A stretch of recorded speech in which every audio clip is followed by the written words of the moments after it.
미리 광고 말씀드립니다. 내일 저녁, 오늘 말고 내일 저녁 금요 기도회인데, 금요 기도회 때 오시는 강사님을 제가 이름도 소개할 수가 없어요. 또 실시간으로 방영을 안 합니다. 그러니까 집에서 들으시는 분들 내일 저녁에는 실시간으로 방송을 안 한다는 사실을 아시고 교회에 오셔야 들으실 수 있습니다. 그리고 유튜브나 이런 데서 전혀 아마 여러분들의 검색이 안 되실 분이에요. 제가 이름을 말씀을 안 드립니다. 그 이유는 왜인지 아시겠죠? 그만큼 우리가 보안상 이분을 또 보호해 드려야 될 책임이 있기 때문에 그렇습니다. 그만큼 하나님께서 감춰두고 쓰시는 분이십니다.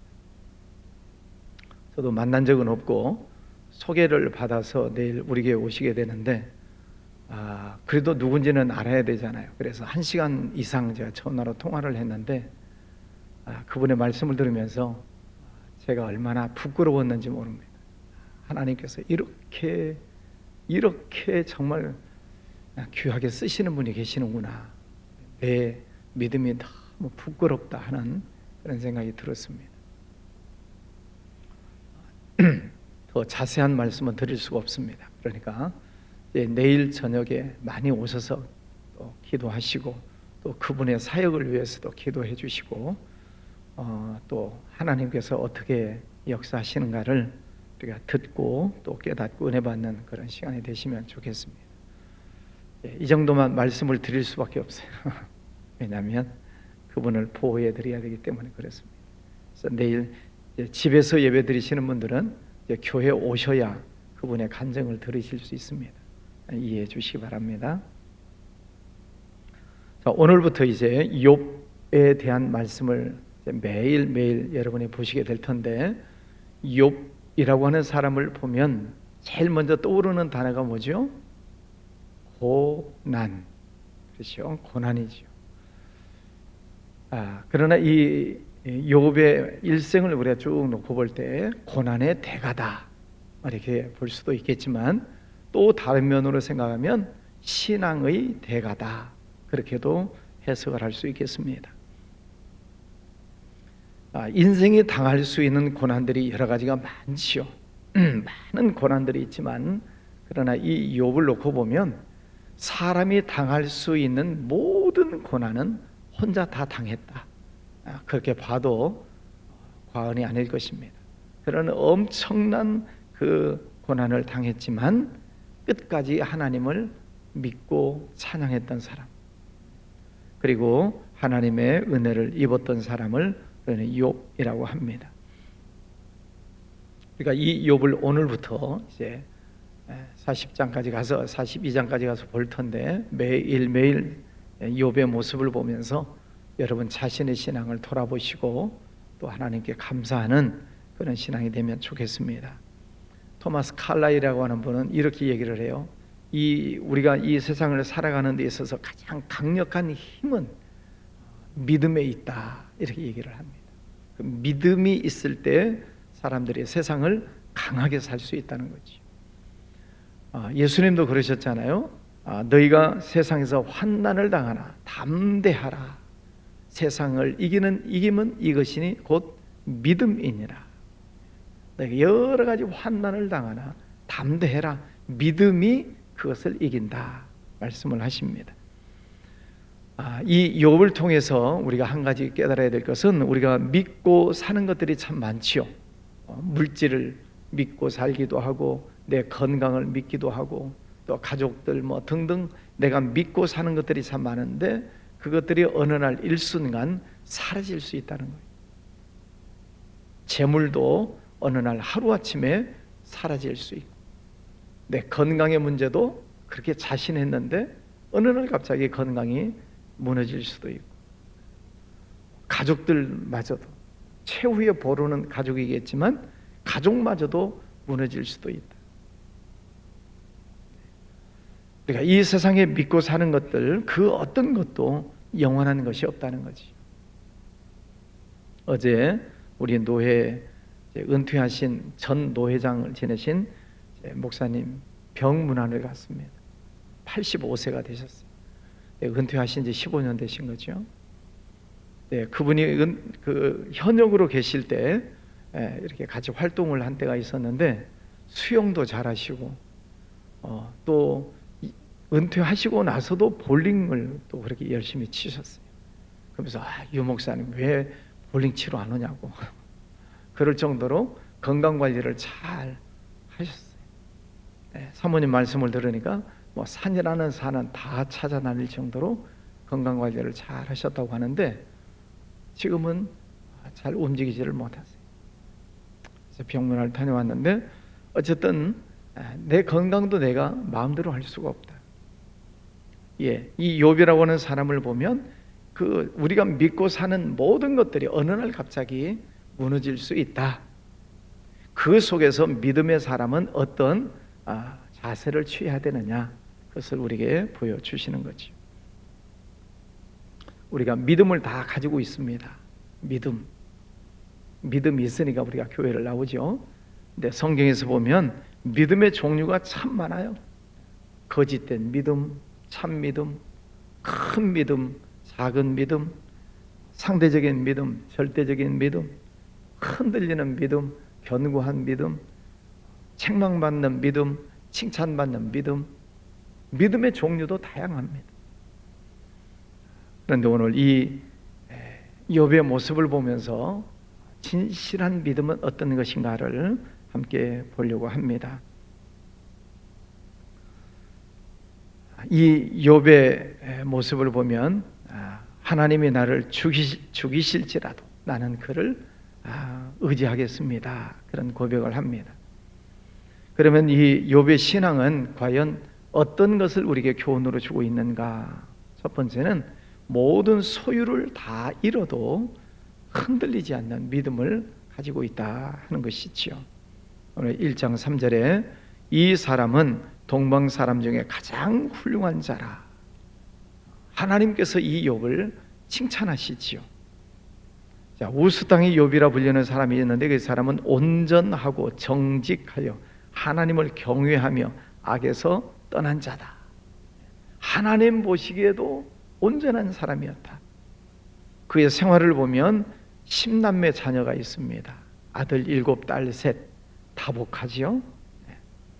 소유물을 보니까 양이 7,000마리, 와, 낙타가 3,000마리, 소가 500결이, 암나귀가 500마리, 종도 많이 있었다. 그러면 굉장한 거부입니다. 그렇죠? 신앙생활도 말할 수 없이 칭찬받는 신앙이고 삶도 엄청난 거부이지요. 하나님께서 이 사람은 훌륭한 사람이다 이렇게 인정을 해 주시고 있습니다. 그런데 이 사람이 이 욥이 얼마나 하나님 앞에서 진실되게 살려고 애를 쓰는가. 5절에 보면 그들이 차례대로 잔치를 끝나면 욥이 그들을 불러다가 성결하게 하되 아침에 일어나서 그 자녀들의 인원수대로 번제를 드렸다. 혹시라도 자녀들이 잔치를 벌이는 동안 하나님 앞에 실수하지 않았을까 라고 하는 것 때문에 그들이 잔치를 끝나고 나면 늘 자녀들 한 명 한 명 이름으로 번제를 드림으로 자녀들까지도 성결하게 살기를 원하였다 하는 것입니다. 이렇게 경건하고 하나님을 경외하는 사람이지요. 자, 그런데 이 욥 근처에 누가 등장을 하느냐면 사탄이 옵니다. 6절에 보면 하루는 하나님의 아들들이 와서 여호와 앞에 섰고 사탄도 그들 가운데 온지라. 하나님이 물어보시죠. 네가 어디서 왔느냐? 그때는 사탄이 땅을 두루 돌아 여기저기 다녀왔나이다. 땅을 두루 돌아다니면서 여기저기 다녀왔습니다. 베드로전서 5장 8절 말씀에도 사탄 마귀가 두루 돌아다니며 삼킬 자를 찾고 있다. 그냥 이 사탄이 지금 여기저기 두루 돌아다니면서 무엇을 하고 있었을까요? 누구를 시험에 빠뜨릴까? 누구의 믿음을 무너뜨릴까? 그것을 엿보고 다녔다는 거지요. 하나님께서 욥을 봤냐?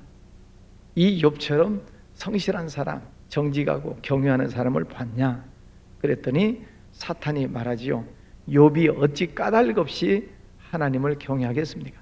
하나님께서 그에게 복을 주셨으니까 그가 하나님을 경외하는 것이지, 하나님께서 복을 거두어가 보십시오. 그러면 그가 틀림없이 하나님을 배반할 것입니다. 지금 그런 얘기죠.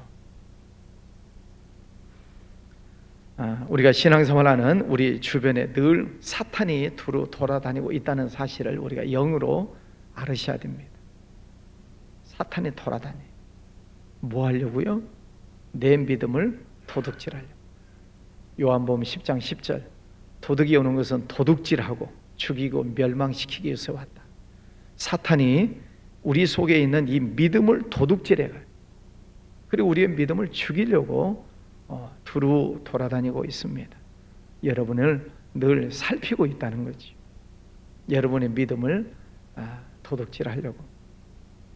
자, 그러면 사람들이 왜 하나님을 믿는가? 하나님께서 내게 복을 주셨으니까 그 복을 붙잡고 믿고 의지하고 하나님을 믿는다는 거죠. 그러니까 이 사탄이 그 하나님이 주신 복을 뺏어가 보십시오. 그래도 욥이 하나님을 믿겠습니까? 안 그럴 것입니다. 근데 하나님께서 조금 우리의 생각에는 이해가 안 되지만 12절에 여호와께서 사탄에게 이르시되 내가 그의 소유물을 다 네 손에 맡기노라. 다만 그의 몸에는 손대지 마라.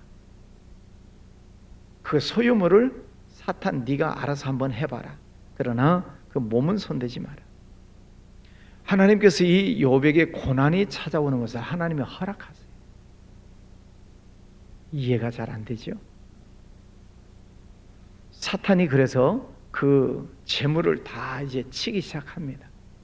스바 사람이 나타나고 갈대아 사람이 나타나고, 그래서 그 소떼를 다 잡아가고 양떼를 잡아가고 하여튼 다 도둑질해 갑니다. 어느 날 갑자기 재산이 없어져 버리는 거예요. 갑자기 사람들이 쳐들어와서 뺏어가 버리는 것입니다. 여러분, 물질이 갑자기 사라지는 때가 있습니다. 뭐 어째서 물질이 사라지고 어째서 나가고 하여튼 물질이 갑자기 사라져요. 그럼 사람들이 낙심하지요. 내가 하던 사업이 갑자기 어려워지고 갑자기 하여튼 부도가 나고 등등등등 갑자기 물질적인 문제에 고난이 올 수 있다. 근데 그 속에 사탄이 역사하고 있는 거죠. 사탄이 우리의 신앙을 흔들고 있는 것입니다. 자, 그것뿐만 아니죠.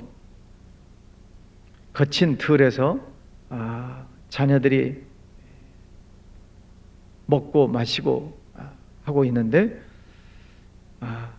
19절, 거친 들에서 큰 바람이 와서 침대 모퉁이를 치매 그 청년들 위에 무너짐으로 그들이 다 죽었습니다.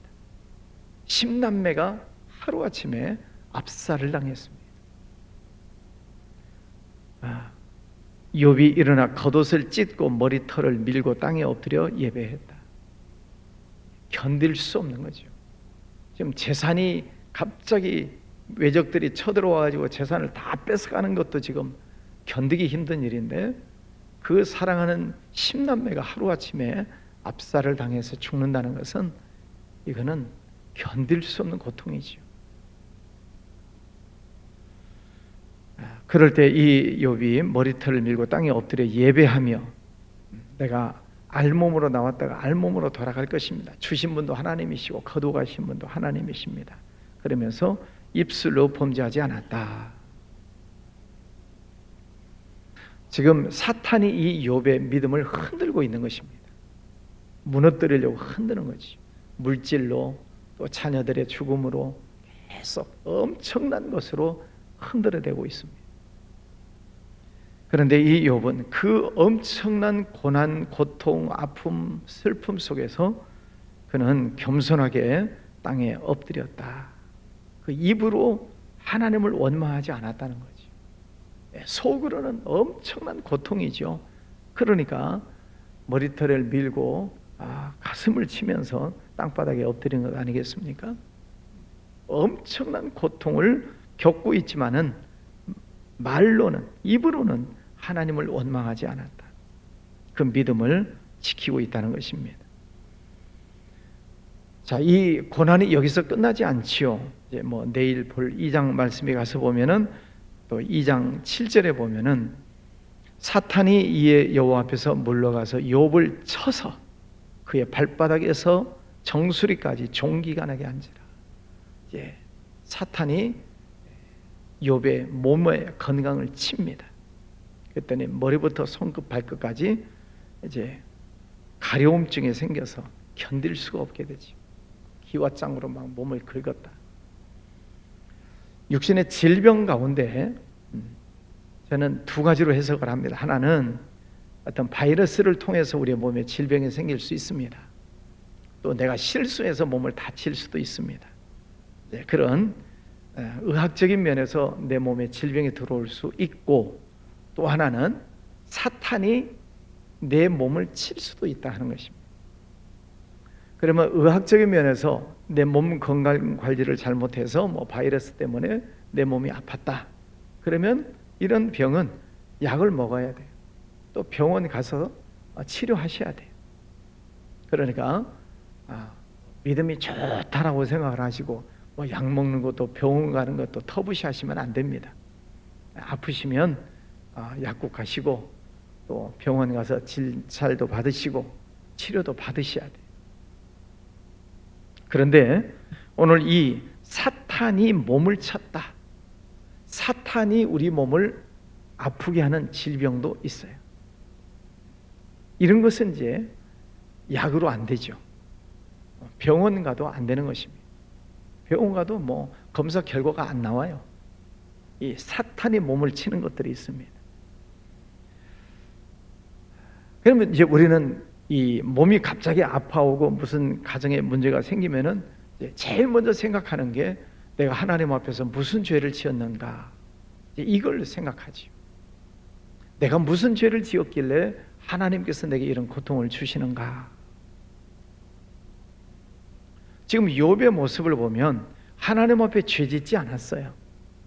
하나님을 경외하고 하나님이 자랑할 정도로 그 믿음이 훌륭한 사람이에요.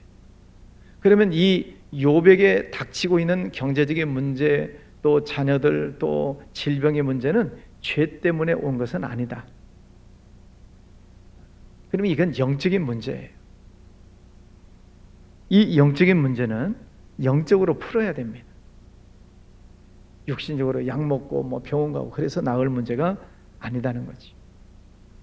그러면 이 욥은 죄를 지어서 생긴 문제가 아니에요. 그런데 어쨌든 고난이 왔어요. 그러면 죄 때문에 생긴 문제라고 하면은 회개하면 돼요. 그죠?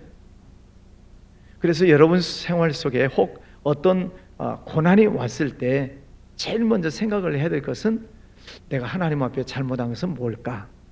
이것을 생각하셔야 돼요. 이 고난이 왜 왔는가? 그래서 내가 하나님 말씀에 불순종하고 또 하나님의 명령을 어기고 약속한 것을 안 지키고 하나님과의 잘못된 것이 생각나거든 회개하면 돼요. 회개하면 하나님께서 그것을 풀어주셔요. 그런데 이 욥은 지금 죄 때문에 생긴 게 아니에요. 그런데 갑자기 고난이 왔고 질병이 들어왔어요. 그럼 이거는 뭐예요? 이거는 하나님께서 그를 더 높이시려고 주시는 하나님의 계획이에요. 이것을 깨닫기가 쉽지 않죠. 하나님이 나를 더 귀하게 쓰시려고 주시는 연단이에요. 그래서 영어로 굳이 비교를 하자면 사탄이 와서 우리의 믿음을 흔드는 이런 문제들은 템프테이션이다. 유혹, 미혹하는 것이지만 하나님께서 죄가 없는데 이런 어려움과 고난이 오는 것은 테스트라고 얘기를 해요.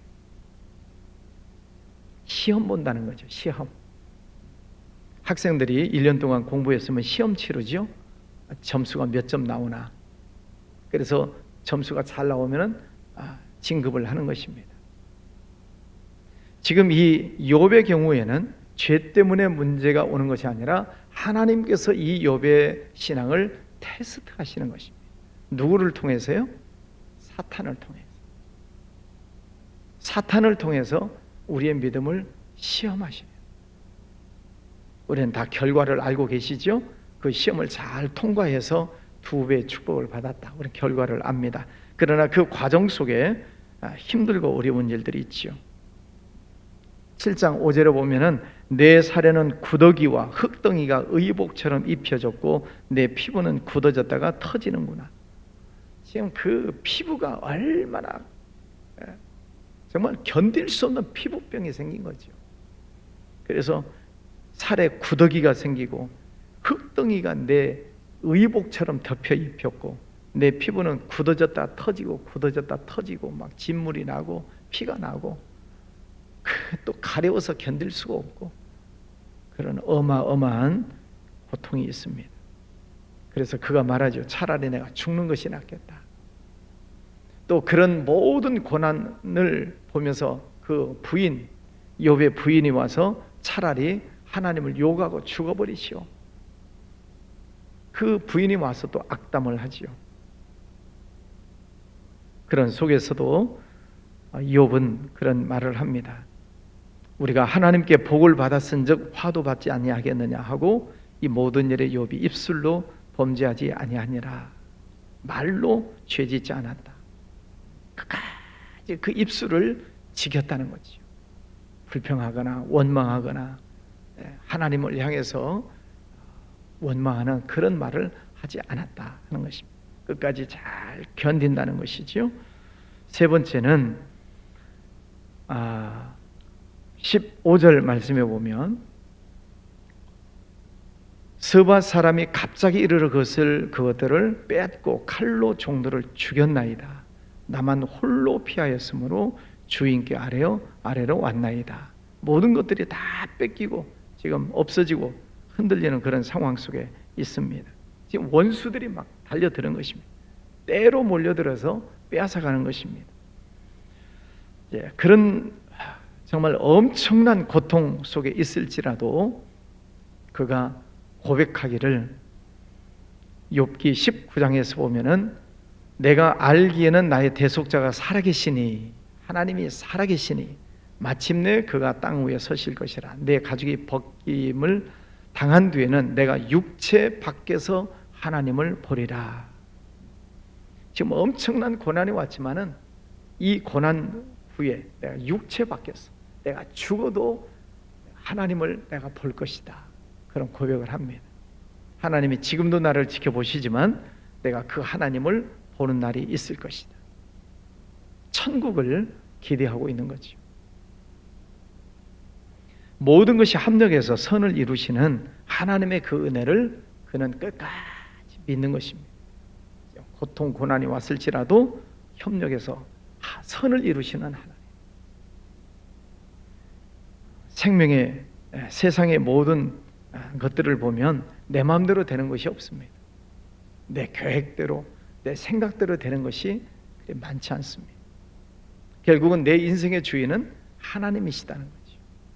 내가 가지고 있는 모든 것, 내 생명까지도 주인은 하나님이시다. 그것을 욥기를 통해서 보여주시고 있습니다. 사람들이 왜 하나님 앞에서 갈등을 하는가? 내가 주인 노릇하려고 하니까 갈등이 생기는 거죠. 내 물질의 주인이 나고 내 생명의 주인이 나고 내가 내 인생의 주인이고 그러니까 하나님과 자꾸 갈등이 생기는 것입니다. 오늘 이 욥을 통해서 이 모든 것의 주인은 하나님이시다. 그것을 보여주시는 거예요. 물질의 주인도 하나님, 생명의 주인도 하나님, 가족들, 자녀들의 주인도 하나님, 모든 것의 주인은 하나님이시다. 그 하나님의 하나님 되심을 인정하고 욥이 입술로 범죄치 않고 하나님의 그 길을 따라가고 있는 거죠. 그 따라가는 길이 지금 고난의 길이에요. 고난의 길. 그럼에도 그가 하나님의 뜻을 따라가고 있습니다. 오늘부터 시작되는 이 욥기서를 여러분들이 계속 묵상하시고 잘 보시면서 여러분의 믿음도 다시 한번 정리하시고 하나님 안에서 믿음으로 승리해 나가는 그런 삶이 되시기를 주의 이름으로 축원합니다. 기도하겠습니다. 거룩하신 아버지 하나님 감사합니다. 오늘도 귀한 아침을 허락하여 주셨습니다. 욥의 고난의 모습을 보면서 참 안타까운 마음도 들고 믿음을 지키는 것이 이렇게 어려운 것인가를 생각해 봅니다. 그러나 우리 주변에 늘 사탄이라고 하는 존재가 있어서 우리의 믿음을 흔들고 꺾으려고 하는 사탄의 활동이 있는 것을 봅니다. 주님, 어떤 상황 속에서도 우리의 믿음을 잃지 아니하도록 저희들을 붙들어 주시옵소서. 성령님께서 보호하여 주시옵소서. 우리가 믿음으로 승리해 나갈 수 있도록 저희 믿음을 붙들어 주시기를 원합니다. 우리의 삶 속에 치고 들어오는 더러운 사탄막이 예수 이름으로 명하노니 다 떠나갈지어다. 예수 이름으로 명하노니 이 악하고 더러운 사탄마귀는 떠나갈지어다. 날마다 예수 이름으로 선포하며 승리의 삶을 살아가기를 원합니다. 아버지, 저희들은 연약합니다. 부족합니다. 하나님께서 도와주셔야만 살 수 있습니다. 아버지 하나님, 저희들이 감당할 수 있는 것만 허락하여 주시고 감당할 수 없는 것들은 피하여 지나가게 해주시기를 원합니다. 오늘도 주님과 함께 동행하기를 원합니다. 성령 충만한 하루 되게 하여 주시옵소서. 우리의 가정 환경 또 자녀들 모든 환경을 하나님 축복해 주셔서 사탄막이 틈타지 못하도록 물리쳐 주시옵소서. 아버지, 오늘도 주와 함께 동행하기를 원합니다. 감사합니다. 귀한 예물 드리는 손길도 축복하여 주옵소서. 예수님 이름으로 기도하였습니다. 아멘.